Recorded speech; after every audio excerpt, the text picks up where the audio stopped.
Hello students, today we are going to learn mathematics subject part 2 and our second lesson is parallel lines. Problem set 2 आज हम देखेंगे.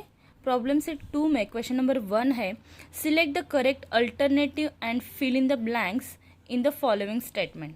यहाँ पे देखिए, यहाँ पे आपको 5th क्वेश्चन है. ओके, तो फर्स्ट देखते हैं.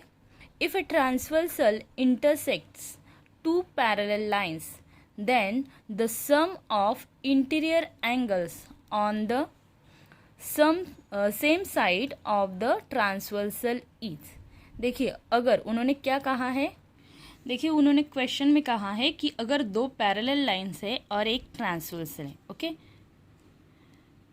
तो फिर ऐसे अगर दो पैरेलल लाइन और एक ट्रांसवर्सल है तो उसके इंटीरियर एंगल, सपोज ये ई है और बी है, सेम साइड के इंटीरियर एंगल जो है उनका मेजरमेंट कितना होता है. यहाँ पे देखिए सेम साइड के इंटीरियर यानी सी बनता है, तो इन दोनों का मेजरमेंट कितना होता है. हमें पता है कि इंटीरियर एंगल का मेजरमेंट होता है 180. ओके, तो यहाँ पे देखिए इसका आंसर क्या होगा 180. ओके, क्वेश्चन नंबर 2 देखिए. The number of angles form by a transversal of two lines is. Question number 2 में उन्होंने क्या कहा है कि अगर एक ट्रांसवर्सल हमने फॉर्म की, निकाली, ओके, तो इसके वजह से कितने एंगल्स बनते हैं. तो देखिए A B C D E F G H कितने बनते हैं, ये 4 और ये 4 कितने बनते हैं 8. ओके, तो यहाँ पे आंसर होगा 8. नेक्स्ट क्वेश्चन देखिए. A transversal intersect two parallel lines. Okay, एक ट्रांसवर्सल इंटरसेक्ट करती है टू पैरेलल लाइंस में. If the measure of one of the angles is 40 degree, then the measure of its corresponding angles is. Okay, तो यहाँ पे देखते हैं. देखिए यहाँ पे उन्होंने क्या कहा है कि two parallel lines, L N M parallel lines है, एन है ट्रांसवर्सल. ओके, तो यहाँ पे एक corresponding angle. Okay, corresponding angles अगर सपोज यहाँ पे ये एंगल, करस्पॉन्डिंग एंगल कैसे बनते हैं हमें पता है, एफ बनता है. तो यहाँ पे देखिए ये एफ, ओके, करस्पॉन्डिंग एंगल का एफ बनता है. तो इस लाइन के ऊपर का एंगल ये अगर 40 है तो इस लाइन के ऊपर वाला एंगल कितना होगा. हमें पता है कि करस्पॉन्डिंग एंगल्स क्या होते हैं, कॉन्ग्रेंट होते हैं. सपोज ये ए है और ये बी है. ओके, तो ए और बी क्या होंगे, कॉन्ग्रेंट होंगे. इसका मतलब मेजरमेंट उनका सेम होगा. अगर ए 40 है तो बी कितना होगा, बी भी होगा 40. ओके, तो इसका आंसर क्या होगा 40 डिग्री. तो यहाँ पे देखिए फर्स्ट वाला ए इसका आंसर होगा. क्वेश्चन नंबर 4 देखते हैं. In triangle A B C, triangle A B C है, angle A is 76 degree, B 48 degree, तो फिर सी कितना होगा. ओके, देखिए क्वेश्चन नंबर 4 में उन्होंने पूछा है कि ट्रायंगल है A B C, angle A 76 degree, B जो है वो 48 डिग्री, तो सी कितना होगा. देखो हमें पता है कि ट्रायंगल जो होता है वो टोटल होता है 180 डिग्री का. कितना होता है 180 डिग्री का. तो इन दोनों का हम फर्स्ट प्लस करेंगे. देखिए 76 प्लस 48 कीजिए कितना होगा. यहाँ पे करते हैं 76 प्लस 48 तो कितना होगा 124. ओके, फिर 180 से अगर ये मेजरमेंट हम माइनस करेंगे तो हमें सी एंगल मिल जाएगा. तो देखिए यहाँ पे होंगे 10, यहाँ पे होंगे 7, 10 में से यहाँ पे 6. ओके, 7 में से 2 गए 5, 0. तो आंसर कितना आया 56. तो सी जो है वो 56 डिग्री का होगा. ओके, तो यहाँ पे देखिए ये ऑप्शन है 56 बी. ओके, तो फोर्थ का आंसर है 56. क्वेश्चन नंबर 5 देखते हैं. Two parallel lines are intersect by a transversal. If measure of one of the alternate interior angles is 75 degree, then the measure of the other angles is. Question क्या है, दो parallel lines है, एक intersecting line है. Okay, intersecting line transversal है. Okay, देखिए यहाँ पे एल और एम ये पैरेलल लाइन है, ओके, ये पैरेलल लाइन है और एन ट्रांसवर्सल है। तो यहाँ पे फॉर्म होने वाले interior alternate angle, interior alternate angle में जेड बनता है, ओके। तो ये जेड, तो यहाँ पे सपोज ए है और यहाँ पे बी है, ओके। ए है 75, उन्होंने दिया है एक एंगल अगर 75 है तो दूसरा कितना है हमें पता है।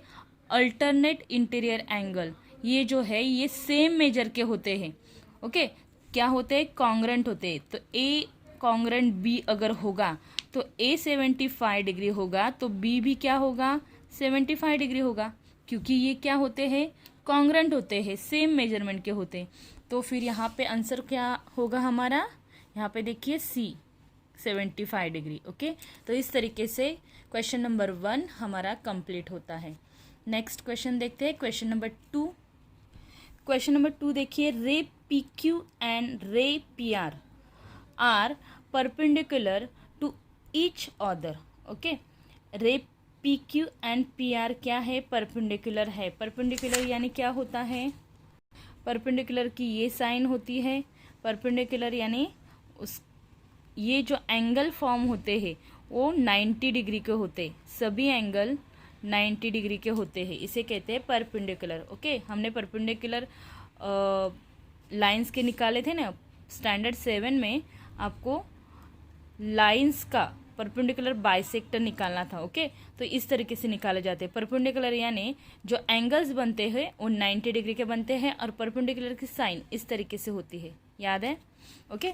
तो यहाँ पे P Q and P R क्या है, perpendicular of each other points B and A are in the interior and exterior of angle P Q R respectively. Ray PB and ray PA are perpendicular to each other. Draw a figure showing all these rays and write. First आपको इसका figure बनाना है, इसकी आपको क्या बनानी है, एक diagram बनाना है। लेकिन कैसे बनाना है, परपेंडिकुलर कहा है, P Q and P R perpendicular है, तो क्या करेंगे, देखिए इस तरीके से होगा P Q and P R, okay. यहाँ पे बनाते हैं नीचे, सपोज ये P Q and P R perpendicular, okay, मतलब ये 90 डिग्री का एंगल बन गया, ओके। तो ये एंगल कौन सा फॉर्म हुआ, angle P Q are, okay. Sorry, यहाँ पे क्यू पी आर का है तो क्यू यहाँ पे होगा Q P R, okay. Angle कौन सा बोला है उन्होंने, क्यू पी आर। फिर उन्होंने क्या कहा है कि ray P B and P A भी परपेंडिकुलर है, एक दूसरे को परपेंडिकुलर है, ओके। तो आपको ये P B and P A इसमें ही ड्रॉ करने हैं, एंगल पी क्यू आर को ही, ओके। लेकिन यहाँ पे देखिए पी जो है, पॉइंट पी जो है वो पी इंटीरियर है एंड ए जो है वो एक्सटीरियर पॉइंट है, यानी पी पॉइंट यहाँ पे होगा, सॉरी पी नहीं, बी पॉइंट यहाँ पे होगा क्योंकि ये इंटीरियर है, यानी अंदर वाला angle P Q P are के अंदर वाला होगा, ओके। एंड ए जो है वो एक्सटीरियर होगा, लेकिन ये परपेंडिकुलर होना चाहिए, ओके। तो ये भी ए एक्सटीरियर यानी इसके बाहर होगा, तो इस तरीके से ये फिगर बनेगी, ओके। और ये जो है ये परपेंडिकुलर, मतलब इसमें भी आपको 90 डिग्री मेजरमेंट यहाँ पे आना चाहिए, ओके। तो ये ए होगा, ए है एक्सटीरियर, देखिए क्यू पी आर के एक्सटीरियर बाहर का है और ये अंदर का है। तो इस तरीके से आपका डायग्राम बनेगा। और फिर उन्होंने 3 क्वेश्चन सॉल्व करने के लिए दिए। फर्स्ट है a pair of complementary angles. तो कॉम्प्लीमेंट्री एंगल्स क्या होते हैं, कॉम्प्लीमेंट्री एंगल्स होते हैं 90 डिग्री के, okay. And supplementary angle, a pair of supplementary angle, supplementary angle होते हैं 180 के। ये आपने 7th स्टैंडर्ड में पढ़ा है, ओके। 7th 8th में हो चुका है कि कॉम्प्लीमेंट्री क्या होता है और सप्लीमेंट्री क्या होता है। कॉम्प्लीमेंट्री यानी ऐसे 2 एंगल की पेयर जिसका मेजरमेंट 90 होता है, और सप्लीमेंट्री यानी ऐसे 2 एंगल का मेजर जो 180 होता है। ओके, और थर्ड क्वेश्चन है a pair of congruent angles, congruent angle की पेयर आपको वहाँ पे बतानी है। चलिए इसे करते हैं। यहाँ पे देखिए क्वेश्चन नंबर 2, मैंने फिगर यहाँ पे बना लिए हैं। यहाँ पे रफ में हमने जैसे बना ली थी वैसे ही यहाँ पे फेयर बनाई। देखिए angle Q P R, okay, ये 90 डिग्री है, और फिर बी इंटीरियर पॉइंट है और ए एक्सटीरियर पॉइंट है, और वो भी एक दूसरे को परपेंडिकुलर है। ओके, उसमें भी 90 डिग्री होता है। तो ये एंगल 90 है और क्यू पी आर भी 90 है। Okay, angle A P B 90 degree है और क्यू पी आर भी 90 डिग्री है।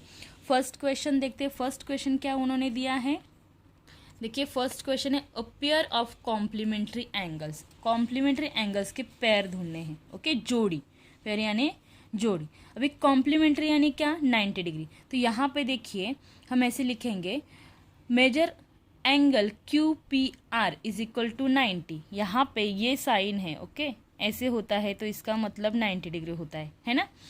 तो measure angle Q P R 90 degree, okay, और ये क्या है, ये P Q and P R. ऐसे हमने क्यों लिखा, क्योंकि क्वेश्चन में उन्होंने दिया है कि पी क्यू, यहाँ पे देखिए P Q and P R perpendicular है। ओके, परपेंडिकुलर यानी परपेंडिकुलर में 90 डिग्री ही बनता है, इसीलिए इसका रीजन क्या लिखा, P Q perpendicular P R. Okay, also उसके साथ साथ measure angle Q P B, measure angle Q P B ये एंगल, और बी पी आर ये दोनों मिलकर ये एंगल, देखिए Q P B and B P R ये एंगल, ये दोनों मिलकर होता है क्यू पी आर। ओके, तो यहाँ पे लिखेंगे major angle Q P B plus measure angle B P R is equal to measure angle Q P R. ये एंगल और ये एंगल, ये दोनों प्लस करके क्यू पी आर बनता है। ओके, और वो कितना है, ओके, ये ऐसा क्यों लिखा, तो angle addition property, angle addition property के हिसाब से यहाँ पे ये दो एंगल एक दूसरे में प्लस होते हैं। ओके, फिर यहाँ पे देखिए measure angle Q P B plus measure angle B P R, तो फिर ये अगर दो एंगल मिलके यहाँ पे क्यू पी आर बनता है तो ये क्या हुए, ये दो एंगल क्या है, पेयर है, किसके हैं, कॉम्प्लीमेंट्री एंगल के पेयर है। और हमें वही पूछा है, क्वेश्चन क्या पूछा है, a pair of complementary angle. तो ये अगर दोनों क्यू पी आर के दो एंगल्स है और दो एंगल्स का मेजरमेंट 90 डिग्री है, तो हमारा आंसर क्या होगा, पेयर कौन से बनेंगे, Q P B and angle B P R. Okay, तो वही लिखेंगे एंगल, देखिए यहाँ पे लिखेंगे major angle Q P B plus measure angle B P R, ये दोनों 90 है। अगर ये 90 है तो angle Q P B and B P R are a pair of complementary angle, ये दोनों कॉम्प्लीमेंट्री एंगल के पेयर है। ओके, जैसे ये दोनों कॉम्प्लीमेंट्री एंगल के पेयर है, वैसे A P Q and Q P B ये दोनों भी हो सकते हैं, लेकिन उन्होंने एक ही पूछा है तो हमने एक ही लिखा। ओके, आप इस तरीके से ये भी लिख सकते हैं। तो हमारा फर्स्ट का आंसर ये यहाँ पे कंप्लीट होता है। आप यहाँ पे दूसरे एंगल की पैर भी लिख सकते हैं, जैसे कि आप लिख सकते हैं angle A P Q plus angle Q P B is equal to 90 degree. अगर वो दोनों 90 डिग्री है तो फिर angle A P Q and P Q B ये दो क्या है, ये पेयर है कॉम्प्लीमेंट्री एंगल के। ओके, ये सेम साइन किए ना ऐसे क्रॉस वाली, तो ये दोनों क्या है, कॉम्प्लीमेंट्री एंगल की पेयर हो सकती है, लेकिन यहाँ पे एक ही पूछा है तो हमने एक ही दिया।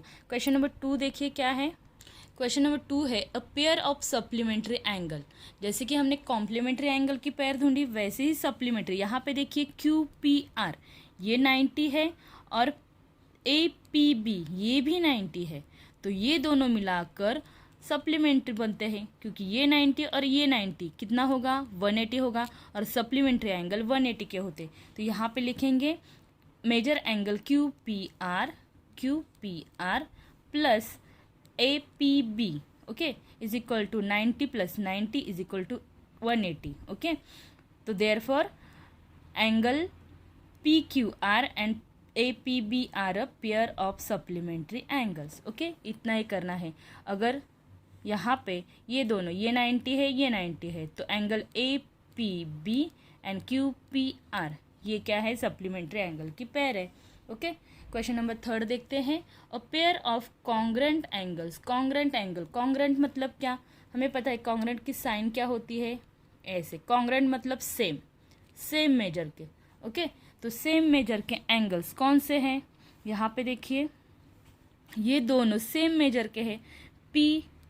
क्यू पी आर ये भी 90 है और ए पी बी ये भी 90 है। तो यहाँ पे थर्ड का आंसर ऐसे लिखेंगे, major angle Q P R is equal measure angle A P B is equal to 90, दोनों भी 90 के हैं, तो Q P R congruent A P B, okay. तो यहाँ पे therefore angle QPR congruent angle APB are a pair of congruent angles। ये दोनों क्या है, congruent angle के पेयर है, APB एंड QPR, ओके। तो यहाँ पे हमारा सेकेंड क्वेश्चन कंप्लीट होता है, ओके। क्वेश्चन नंबर 3 देखिए क्या है, prove that if a line is perpendicular to one of the two parallel lines, then it is perpendicular to each other line also, okay। यहाँ पे दो पैरेलल लाइन है और एक परपेंडिकुलर लाइन है।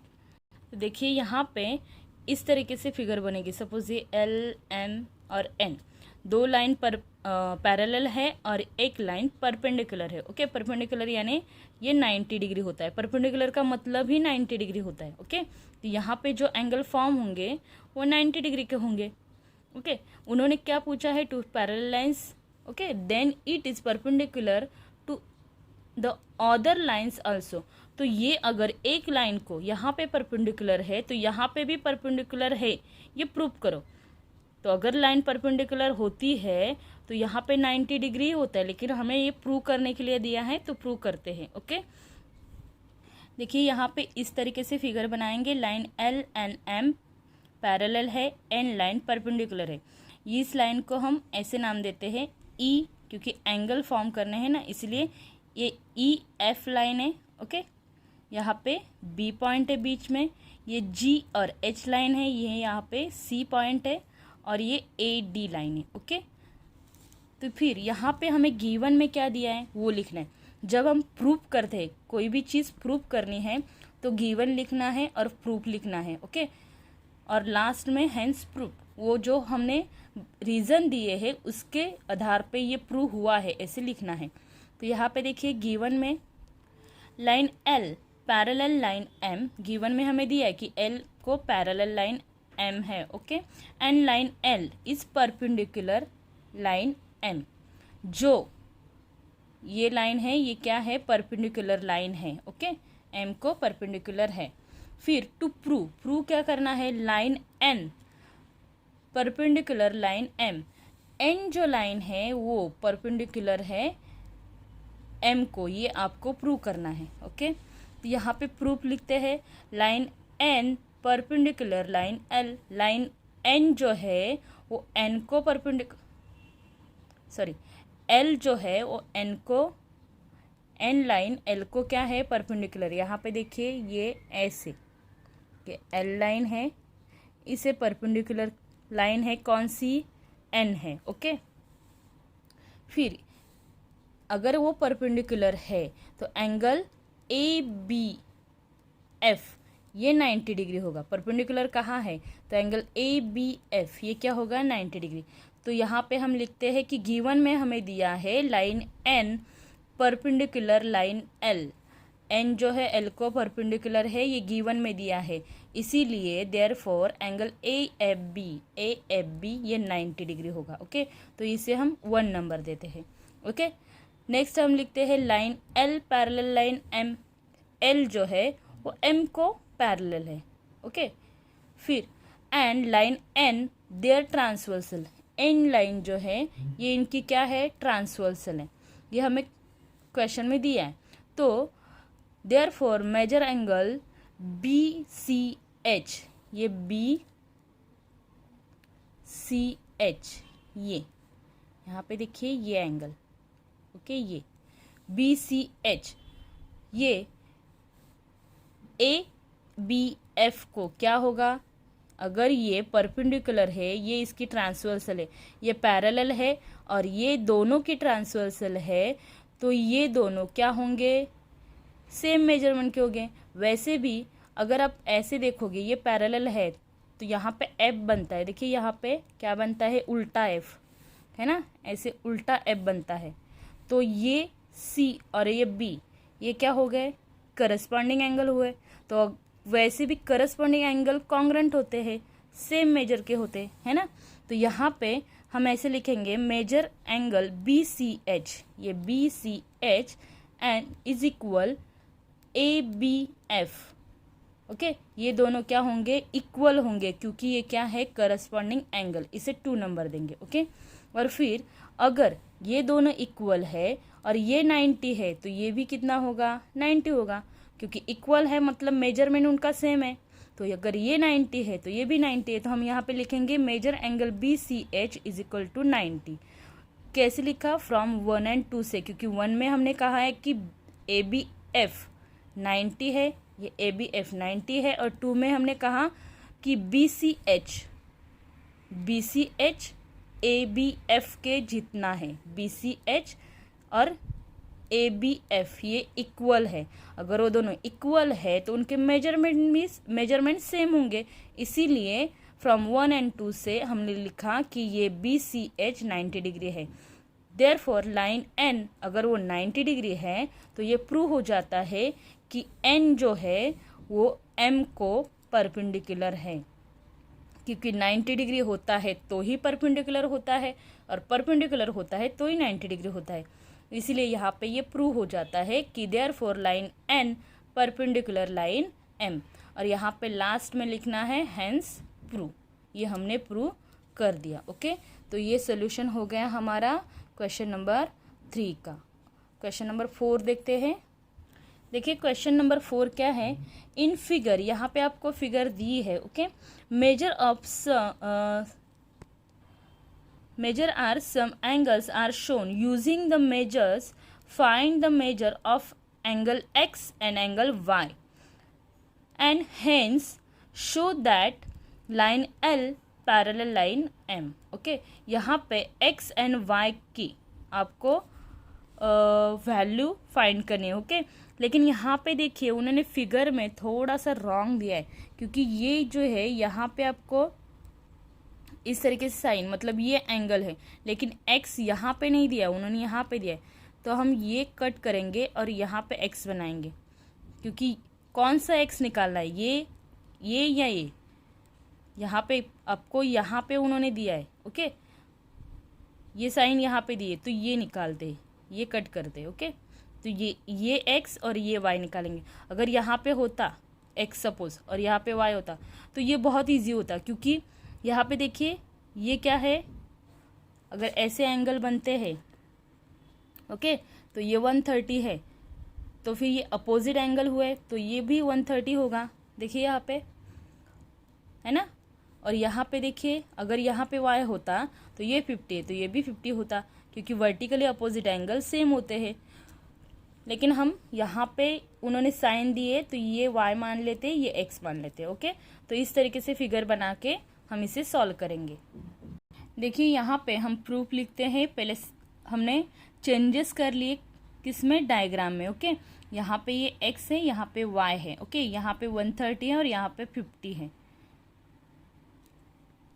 यहाँ पे 50 है, 150 नहीं है, ओके, यहाँ पे 50 है। तो फिर हम प्रूव करते हैं। देखिए AD is straight line with BC standing on it. AD जो लाइन है वो BC जो लाइन है, ओके, पहले हम ऐसे लिखेंगे कि BC, AD जो लाइन है ये AD लाइन है, ये BC के ऊपर क्या है, स्टैंडिंग लाइन है। सीधी लाइन कौन सी है, AD, और BC ये इसके ऊपर ये स्टैंडिंग लाइन है, ये लिखते हैं। ओके, क्योंकि हमें एक्स निकालना है। तो बीसी, बीसी एक्स की लाइन कौन सी है? बीसी। ओके, बीसी के ऊपर एडी लाइन है, तो एडी इज एसी, हम क्या लिखेंगे? AD is straight line with BC standing on it. ये स्ट्रेट लाइन है और किसके ऊपर है? स्ट्रेट, बीसी के ऊपर स्ट्रेट है। ओके, ये लिखेंगे तो भी चलेगा, नहीं लिखेंगे तो भी चलेगा, लेकिन पैरेलल क्या है और ट्रांसवर्सल क्या है ये समझने के लिए ऐसे लिखा जाता है। Okay, therefore angle A B C अगर ऐसे है तो यहाँ पे देखिए ए बी सी। ओके, ये एंगल ए बी सी ये वाला। ओके, प्लस यहाँ पे देखिए अगर ये ऐसे है तो ये कौन से एंगल बनते हैं? ये बनते हैं लीनियर पेयर, है ना। ये सीधी लाइन इसके जैसे, यहाँ पे देखिए ये सीधी लाइन और इसके ऊपर। ओके, तो यहाँ पे 130 है और यहाँ पे x है, तो ये क्या हुआ है? ये लीनियर पेयर है ना। अगर ये लीनियर पेयर है तो लीनियर पेयर होते हैं 180 के। तो यहाँ पे देखिए ये अगर हम सीधी लाइन बनाएंगे, ये स्ट्रेट लाइन है BC के ऊपर, AD स्ट्रेट लाइन है BC के ऊपर। ओके, तो ये क्या हुआ? लीनियर एंगल की पेयर। ओके, तो ये 130 है, तो ये दोनों मिला के 180 होंगे। तो हमें x निकालना है, तो क्या करेंगे? 180 से 130 माइनस करेंगे तो हमें x मिल जाएगा।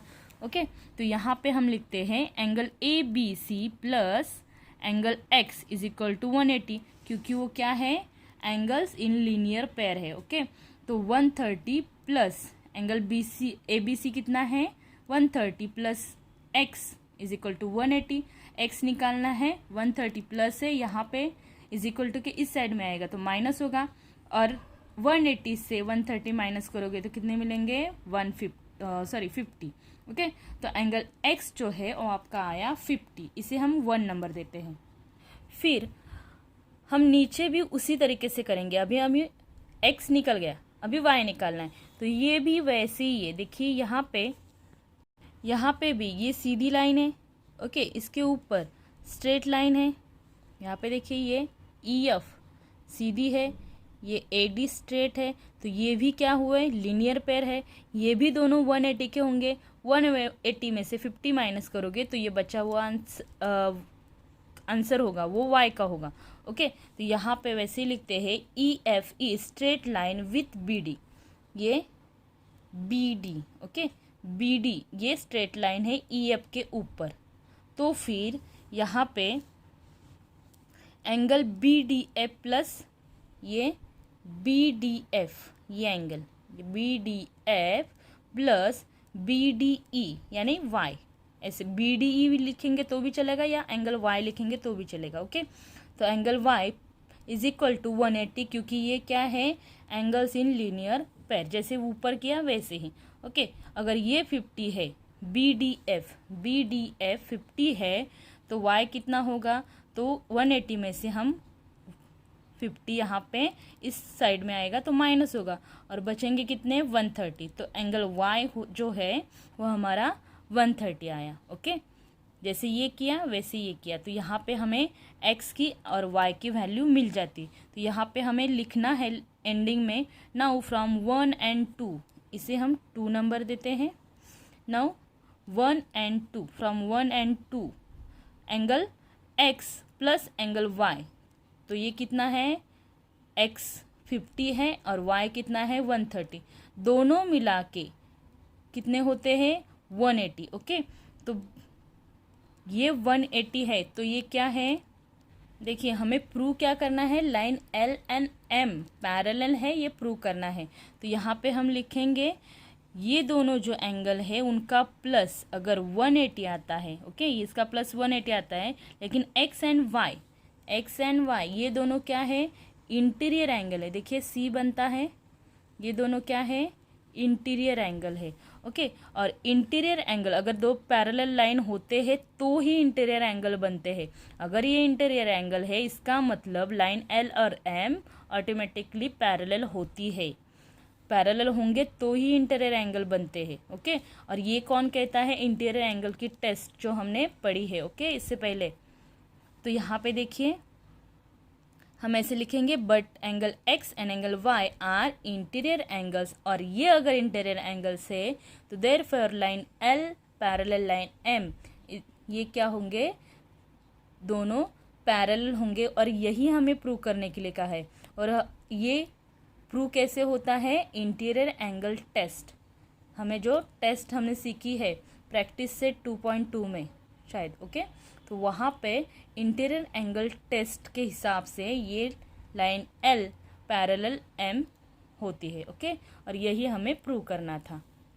तो लास्ट में यहाँ पे आप लिख सकते हैं हैंस प्रूव, ओके, प्रूव ऐसे लिख सकते हैं।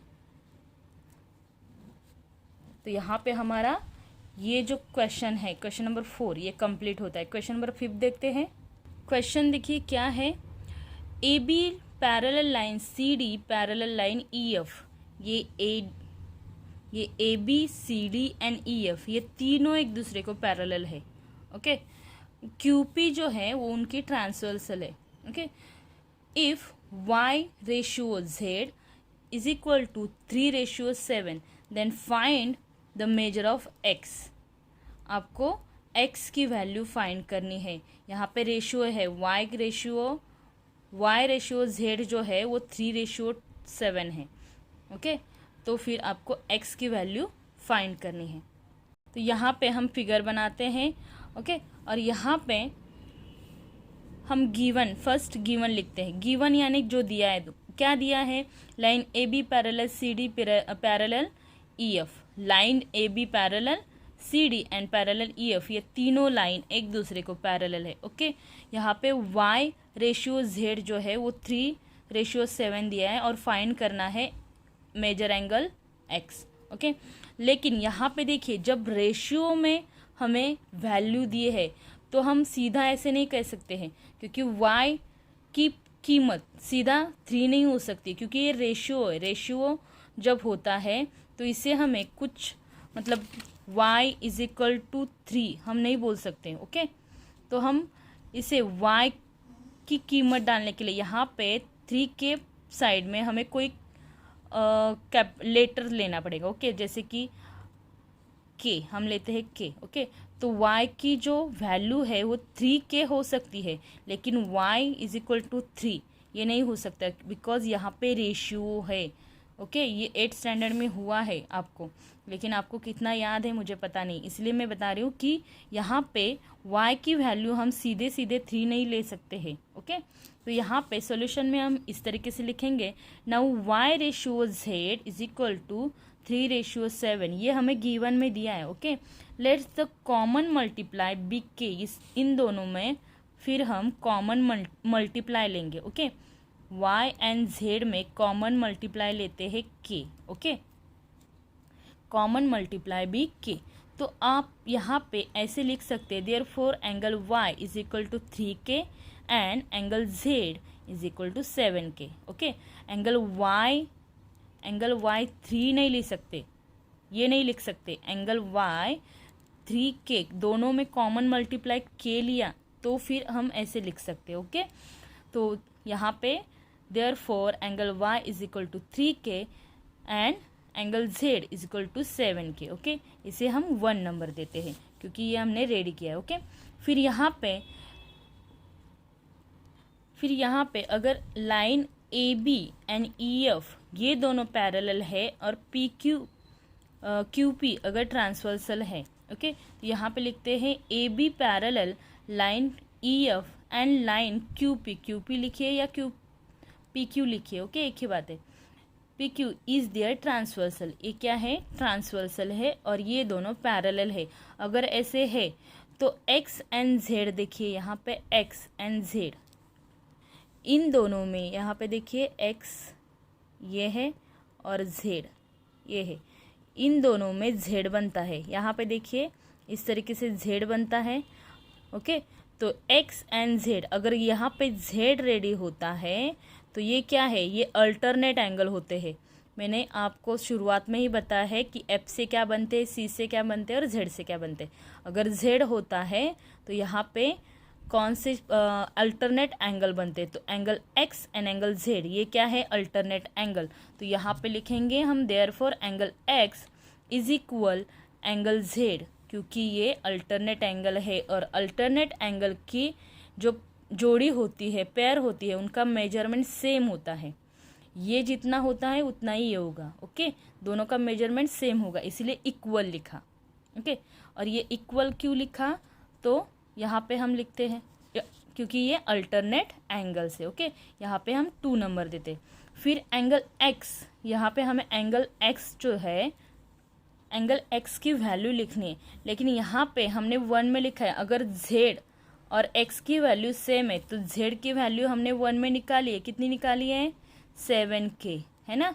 तो z की वैल्यू अगर 7k है तो x की वैल्यू भी कितनी होगी, 7k होगी। तो यहाँ पे लिखेंगे therefore angle x is equal to 7k, क्योंकि हमने 1 में ऐसे लिखा है फ्रॉम 1 and 2। ओके, 1 में लिखा है कि z की वैल्यू 7k है और 2 में लिखा है कि x और z दोनों इक्वल है। अगर ये दोनों इक्वल है तो फिर z की वैल्यू 7k है तो x की वैल्यू भी कितनी होगी, 7k, इसलिए यहाँ पे लिखा फ्रॉम 1 and 2, इसे हम 3 नंबर देते। ओके, नेक्स्ट यहाँ पे देखिए, अभी line A B and line C D. Okay, ये ए बी, ये लाइन और ये line, okay, A B and C D, ये अगर दोनों पैरेलल है, ये लाइन एक दूसरे को पैरेलल है, और क्यू पी ये अगर उनकी ट्रांसवर्सल है। ओके, तो यहाँ पे x एंड y, यहाँ पे देखिए x एंड y ये क्या बनते हैं, c बनता है यहाँ पे। तो ये है इंटीरियर एंगल। अगर c होता है तो ये क्या है, इंटीरियर एंगल है। और हमने पढ़ा है कि इंटीरियर एंगल की जोड़ी जो होती है वो 180 की होती है, इनका सम जो है वो 180 का होता है। ओके, तो यहाँ पे हम लिखेंगे line A B parallel line C D and line P Q is a transversal, is there transversal. तो therefore angle X plus angle Y is equal to 180।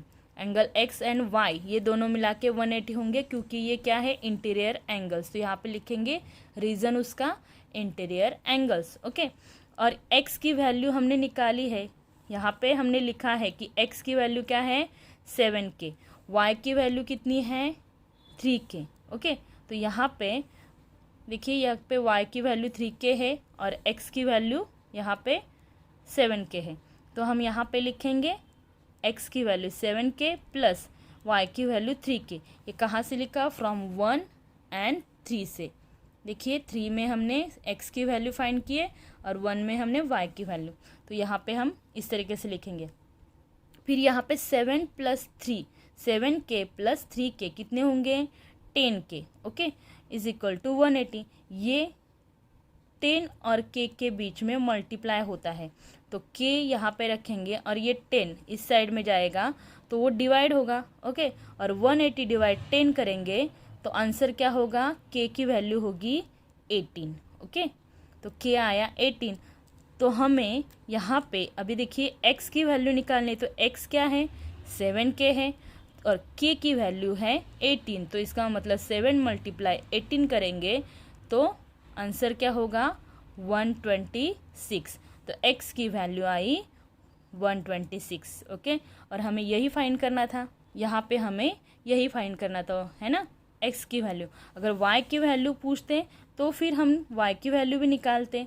Okay, यहाँ पे 3 मल्टीप्लाई 18 करते, लेकिन y की वैल्यू यहाँ पे पूछी नहीं, इसलिए हमने यहाँ पे निकाले नहीं। ओके, तो यहाँ पे हमारा फिफ्थ क्वेश्चन कंप्लीट होता है।